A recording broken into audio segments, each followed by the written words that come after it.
All right, guys, here we go. It is now a Friday, Thursday. I'm really not sure what day it is. Never mind. I'll just say it's the 16th of January, 2020. It's almost Friday, but I do know this. It is time for another edition of the Happy Hour Tip-Off Show. It is powered by WagerTalk.com.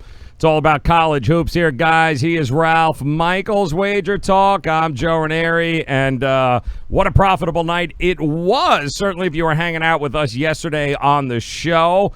And kudos and a shout-out to you guys there that hit us up on Twitter and tailed us yesterday. Ralph, it was a positive day. A lot of the trends that you handed out, a lot of the marquee matchups, a lot of the plays. Looks like we finally put it all together and swept the board there last night on the show. Yeah, the trends I'm not concerned about, because the trends aren't games we're telling people to play. They're just interesting tidbits. But, when you have a team like Fullerton that's failed to cover 11 straight and you have a quality team in Irvine playing, you look at that and it helps you handicap.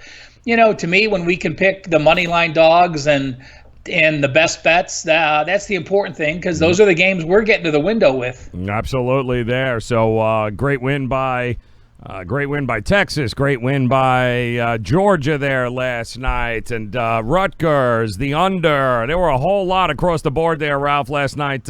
You mentioned Fullerton, whole lot of them that were pretty good. Now, the good news is we've got another 60-some-odd games here today, guys, to choose from. So we'll dive right into it, taking a look at a quick review last night of some of the biggest upsets that we had there, Ralph. And it was an interesting night. I know the one that stuck out to me, which was another game. Unfortunately, I left off the card, but I really wanted to take it, was the South Carolina game, who, quite honestly, Ralph, becoming a giant pain in the ass in the SEC for some teams, especially at home.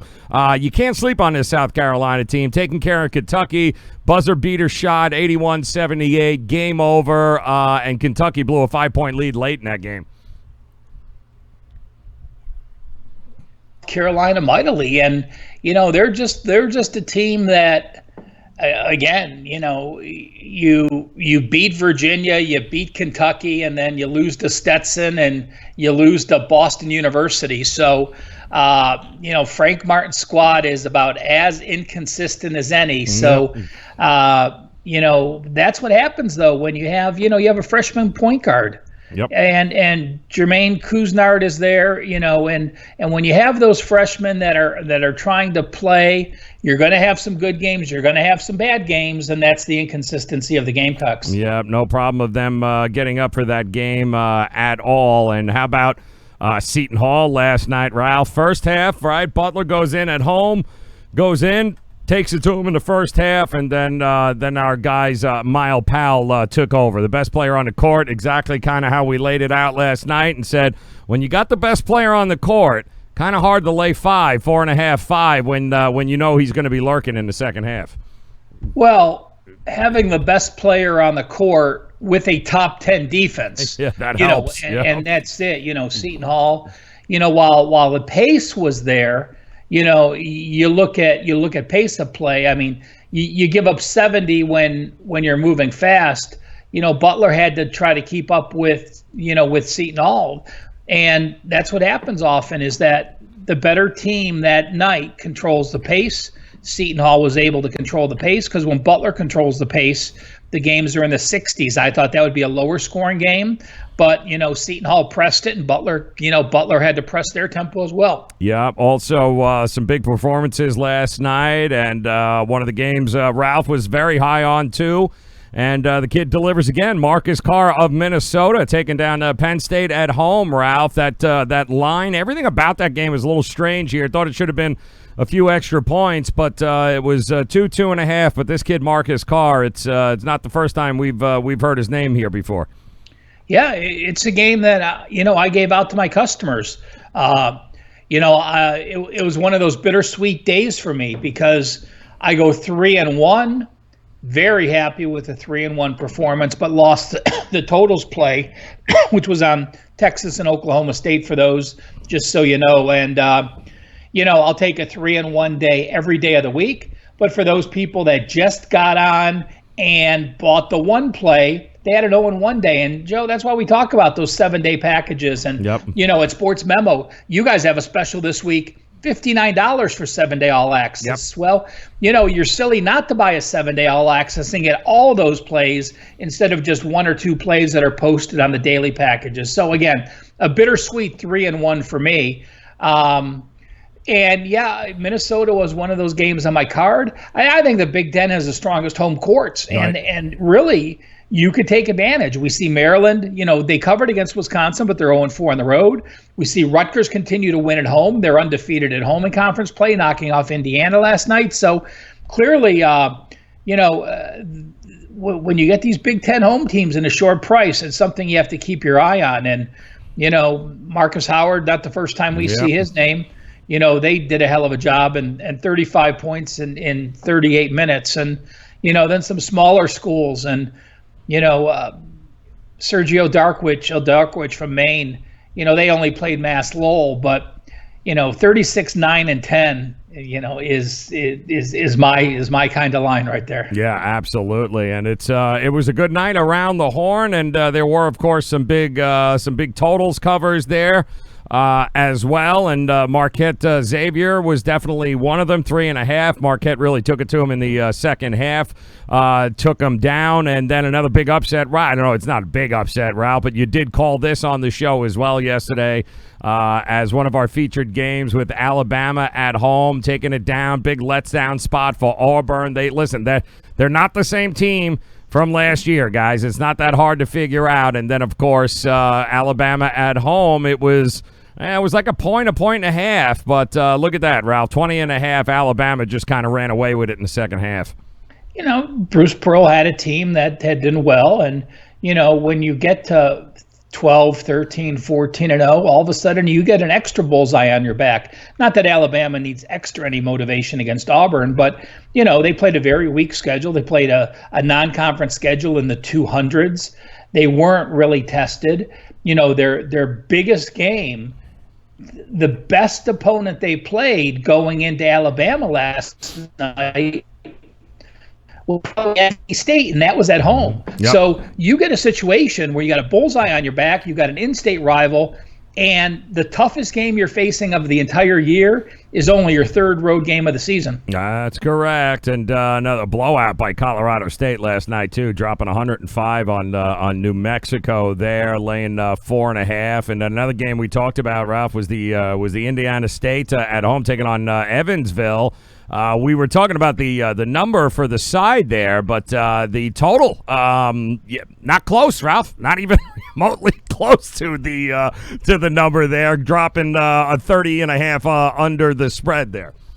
Yeah, it's one of those games that, I believe we used the word train wreck with Evansville. Yeah, that's correct. But I'm like, they really can't be that bad. So I didn't step in and play against them, unfortunately. And, you see this offense. Well, in the last 4 games, Evansville, in 4 of their last 5 games, they put up 52, 52, 44, and 42. Yep. Time for an under. Time for an under play, guys. And I would be absolutely remiss if, speaking of unders, Ralph, if we didn't mention a couple of games here, one over and one under that didn't make the list, mostly because they're ridiculous. We mentioned Florida State and Virginia.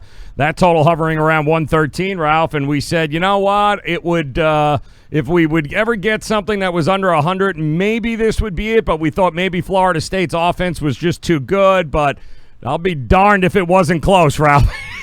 It was close to get it under.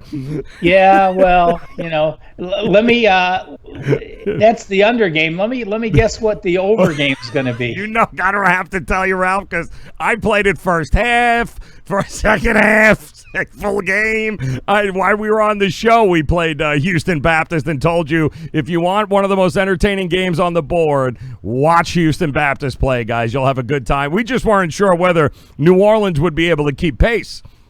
Oh, well, New Orleans, we said going into the game was 15-1 over-under. Houston Baptist now, their opener against Tulsa went under because they faced a team that could play defense. Since that time, though, they're 12-1 over-under. Great. And if you follow me at Twitter, at CalSportsLV, and go there, I tweeted out their logs for this year. Their average total, Joe, is 165.5. It's just astronomical. The average score for Houston Baptist, this includes last night's game. Yeah. They're scoring 81.9 points per game. They're allowing 102.4 points per game.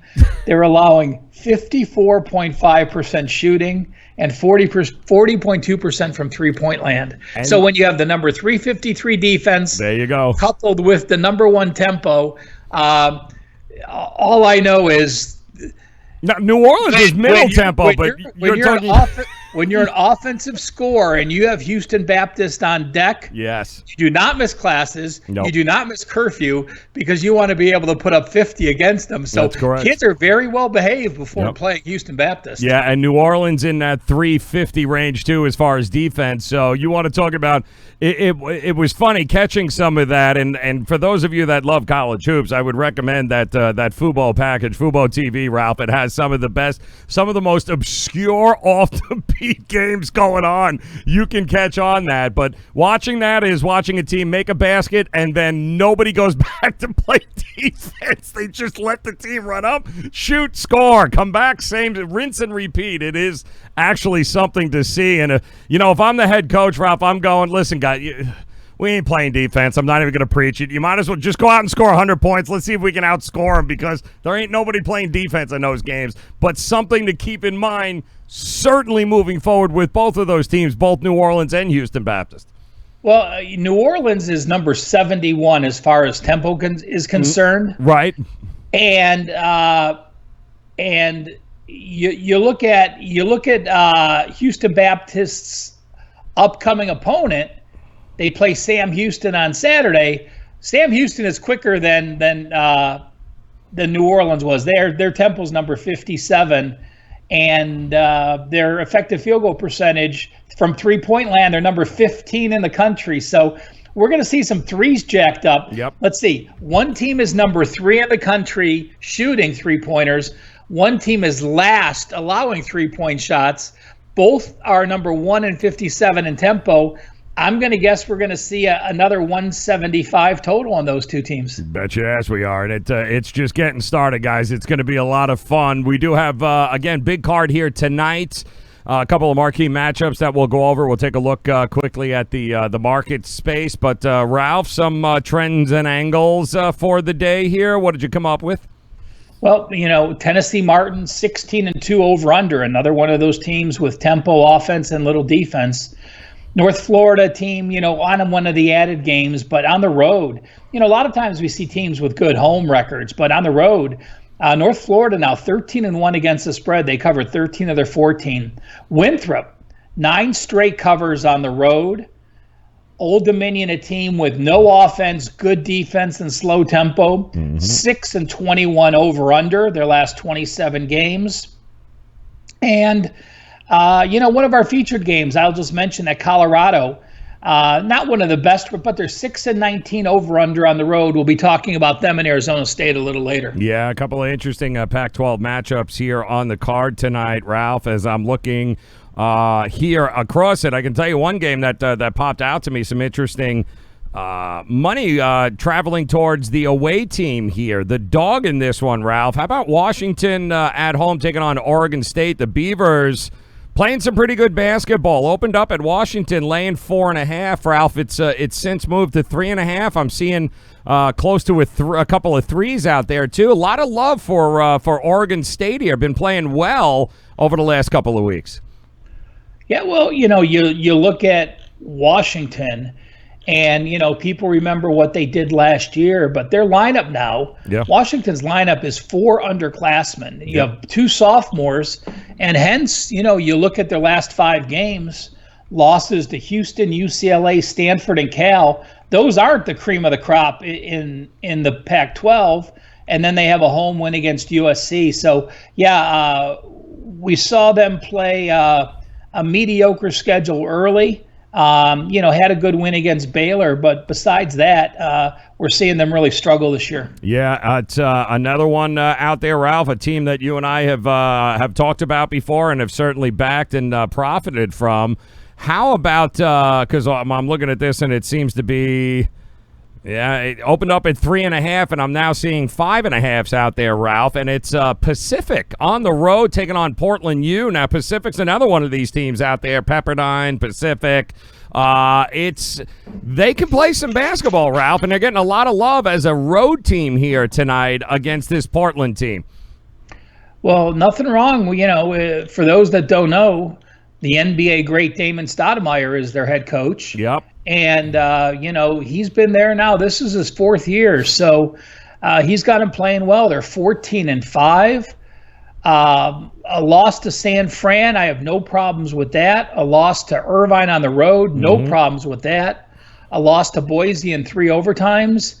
And then add Hawaii and South Dakota State in a neutral game. South Dakota back their second game. So, they've played well. It's a team that, also has a freshman point guard. And there's times they go through a little growing pain. But they're a team that plays some good defense. And, they played St. Mary's to that 4 overtime game just, last week. So, not many people can take St. Mary's and beat St. Mary's, which they did. So, again, I think very well. You look at the situation. Well, you beat St. Mary's in 4 overtimes, so very possible a letdown situation in that San Francisco loss. Yeah, and I got to ask you, Ralph, because it's on the board.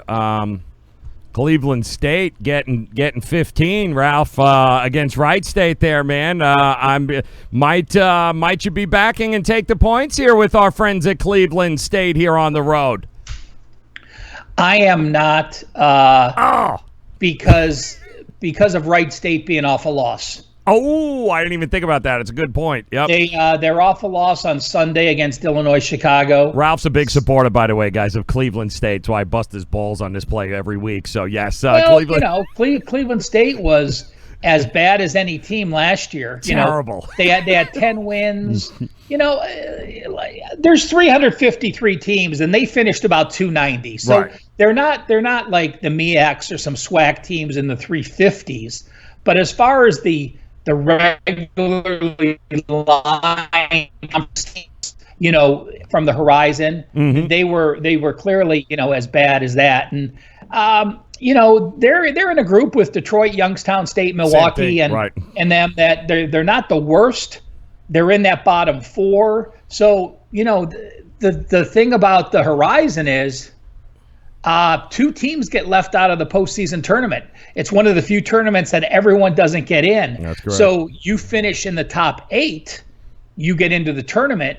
You finish 9 or 10, you're sitting out. So, when they're grouped in that bottom 4, there's a hell of a lot more motivation than some other conferences where everyone gets in and you just try to play your best getting into March. Here, you have to make sure you're in that top 8 to be able to get that opportunity. Love it. All right, Ralph, the dog alert here is it's barking here tonight on some of these games, some of the lines. And, again, we got a couple of marquee matchups we'll talk about, Ralph. But was there a game that stuck out to you here where the dog could very well be barking? Yeah, there's a couple dogs I like, and I am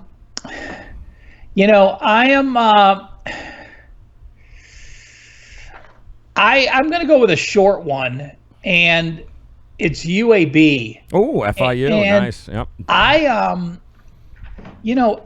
FIU on paper is the better team at 11-6. But, I look at what they've done recently. This is a team that shoots the ball quicker than anyone. Their tempo is 13 because on defense, but on offense, they shoot the ball quicker than anyone on the court. And with UAB has the Conference USA's best defense. So, I think there's going to be a lot of misses there where UAB can clean it up. They're a very good rebounding team on offense. So I'm going to call for the Blazers to get the win at your neck of the woods. That's correct. FIU, man. And Ralph, there's a game on a card here tonight I do not understand.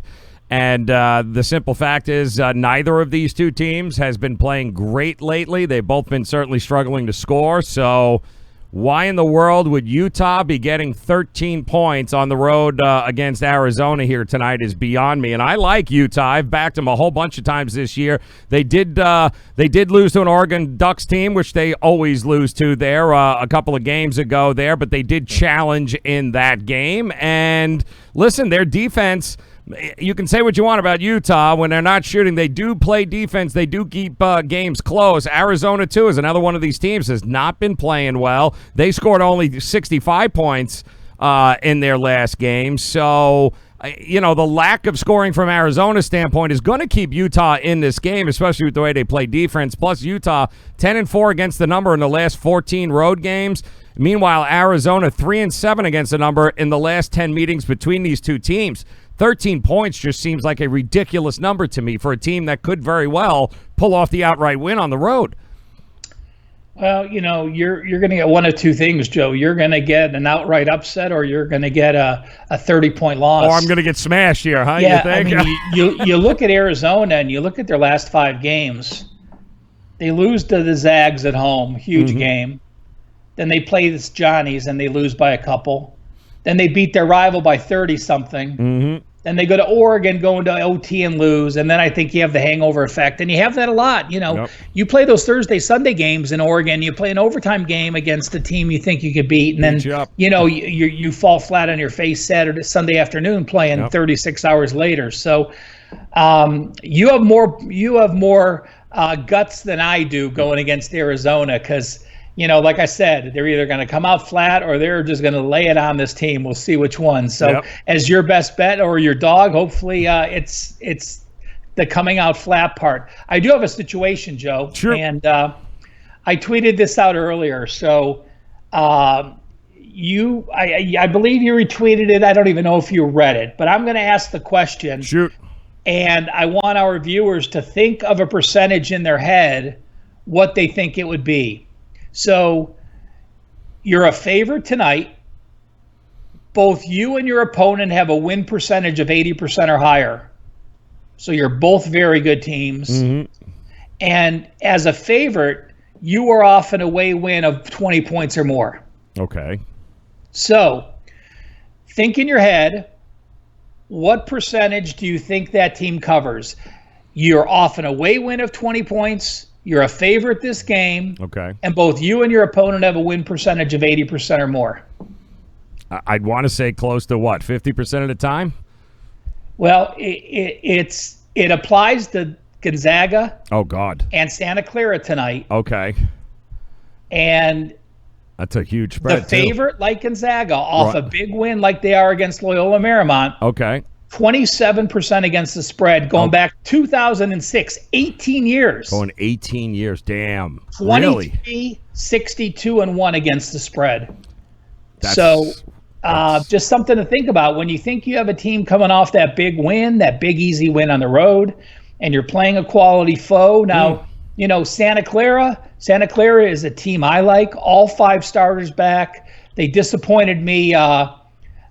They disappointed me in a game at San Francisco, I believe. Yes. But what do? They just come back and they knock off St. Mary's. So they're a legit team with 5 returning starters. I think they're 15-3. So just an angle or a system people can think about. And, I'm not saying to fade the Zags, but I want our viewers to realize, think it through in your head. Well, 2 very good teams. One of them's off a blowout road win.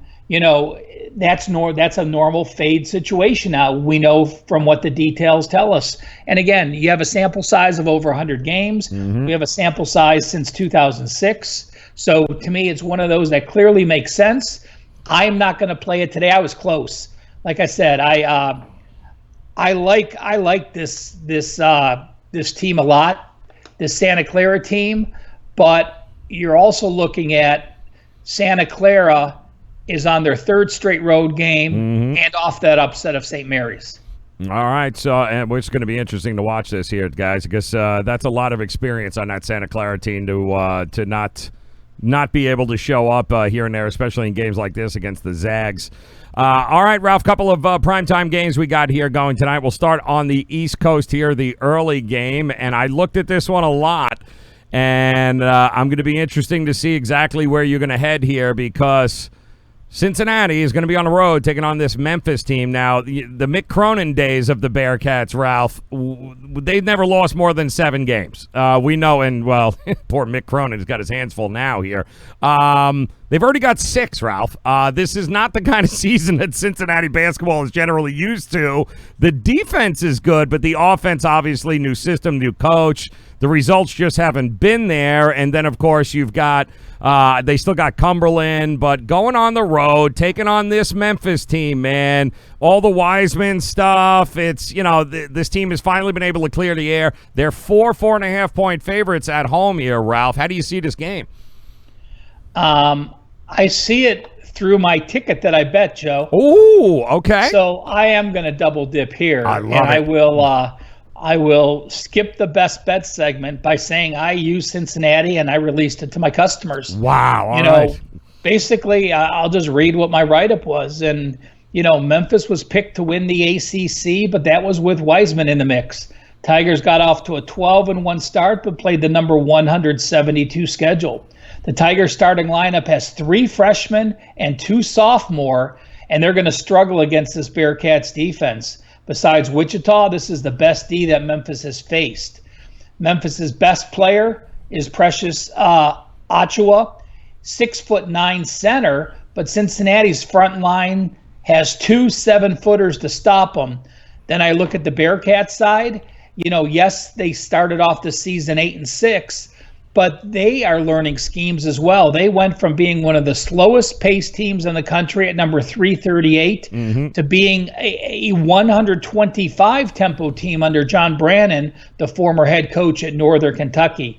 They're still playing elite defense. Best player on the court is Cumberland.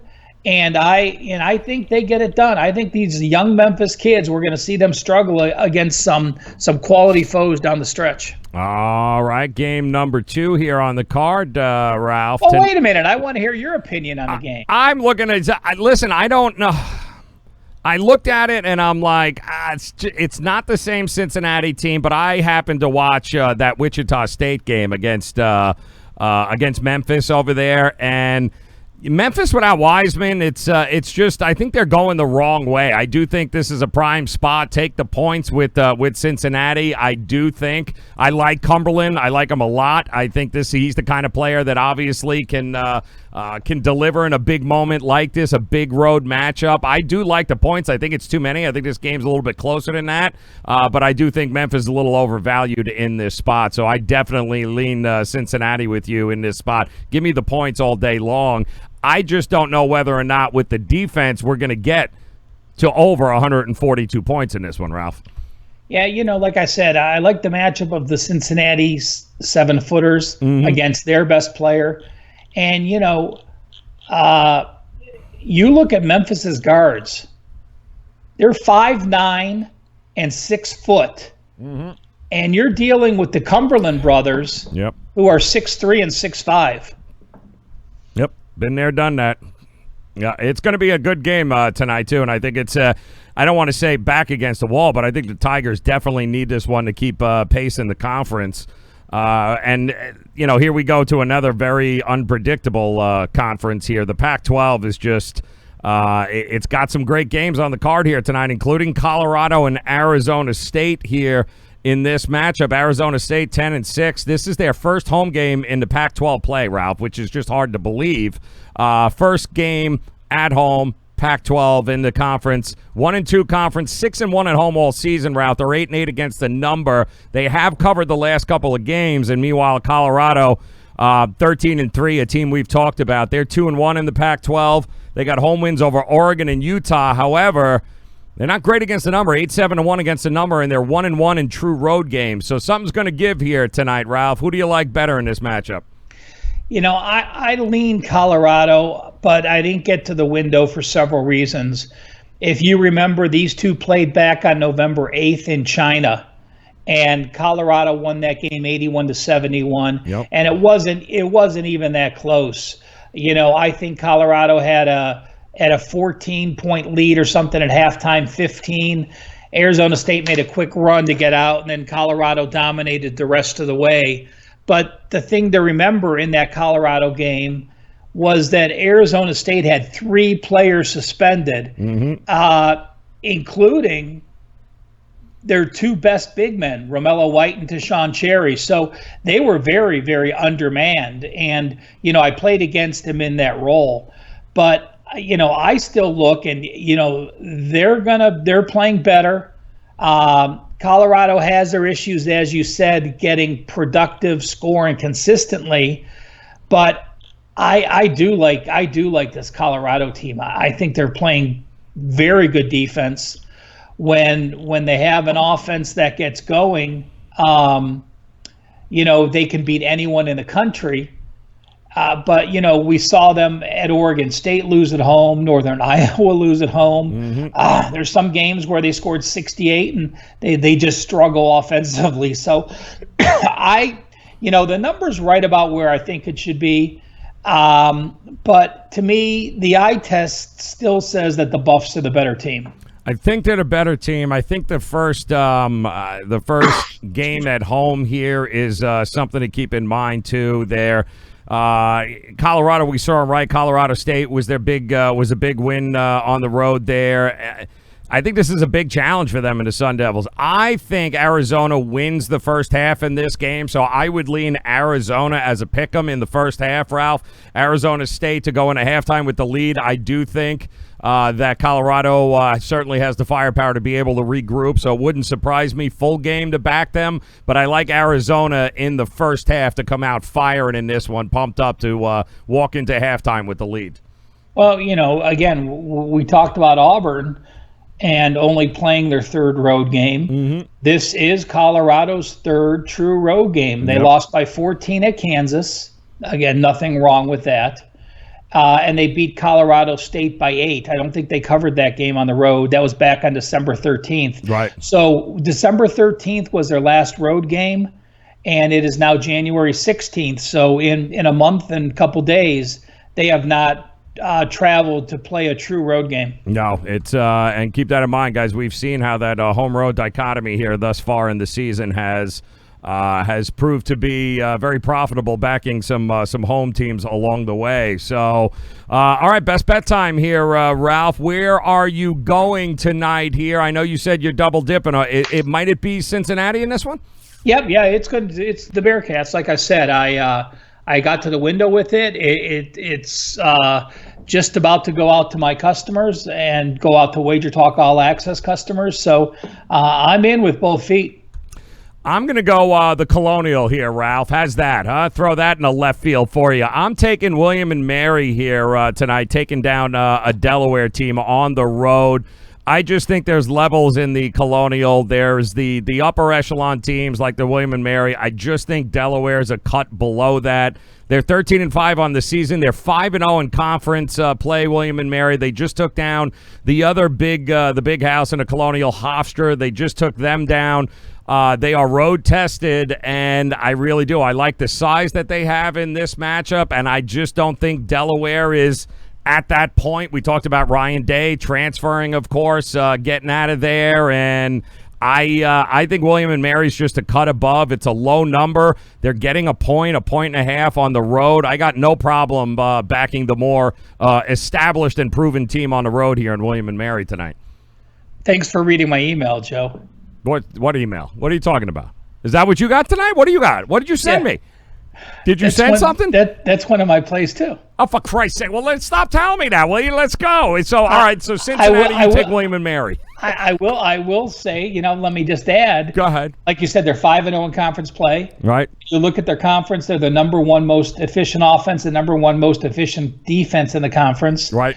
Delaware comes in 12-6, but it's against the number 310 schedule, and all 12 of their wins were teams 175 or higher. William Mary in that 130 range. Oh, yeah, and William & Mary also has revenge from getting knocked out from the tournament last year. 2 out of 3. That's right. They lost last year to the Hens. So, yes, William & Mary definitely team. See, great minds think alike, Ralph. That's what we are talking about, which is why, guys, you should definitely head over to WagerTalk.com. Make sure you each day there, get over there, head over to Ralph's page at the Cal Sports page on the handicappers. Make sure you pick up his plays. And again, great advice. Don't make it a single play. 3 days, 7 days, a month. Pick yourself up a package. Never miss a play. Never miss out on a win over at WagerTalk.com. Same thing over at SportsMemo. $59 will get you a full 7-day access to any one of the great handicappers that are over there. So, Ralph, good luck to you here with your plays tonight. Go Cincinnati. Go William and Mary. And Santa Clara is going to pull the upset and take down the Zags. You heard it here first, and we'll come back and break it all down tomorrow. Talk to you in 23. Good luck, guys. We'll talk to you again tomorrow.